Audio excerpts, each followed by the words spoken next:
Assalomu alaykum boshliq. Va alaykum assalom. Charchamayapsizmi? Mana shu hujjatlarga qo'l qo'yib berishingiz kerak edi. Ha, qo'l qo'yamiz-da. Kecha o'tirishga oldin. Xo'p. Mana choydan bir piyola ichib turchi. Rahmat. Rosa chanqab turgandim o'zi. Ol.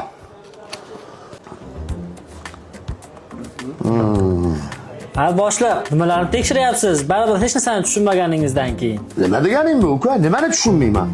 Ha, bu qog'ozlarda baribir haqiqiy raqamlar yozilmagandan keyin tushunmaysizda.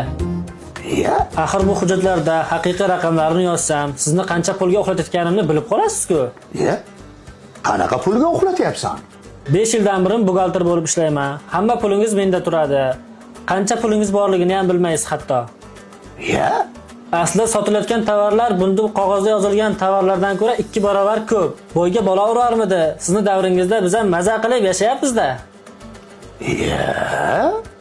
To'g'risini aytsam, boshliq, lo'q ekansiz. Lo'q bo'lganda ham super mega lo'q ekansiz-da. Hali men lo'qmanmi? Ha, lo'q bo'lmasangiz, kechaginda bir haftaga xizmat safariga ketdingiz. Men mana shu bir haftaning ichida qancha pul yuborganimni bittada bilgan bo'lardingiz.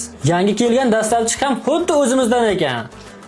Oyligingga 2 million qo'shib beramiz desam, aytgan gapimni hammasini bajaryapti. Ha, men bo'lsam haftada 35 million savdo qilibman. Kuniga hisoblab chiqsam 5 million so'mdan to'g'ri kelar ekan.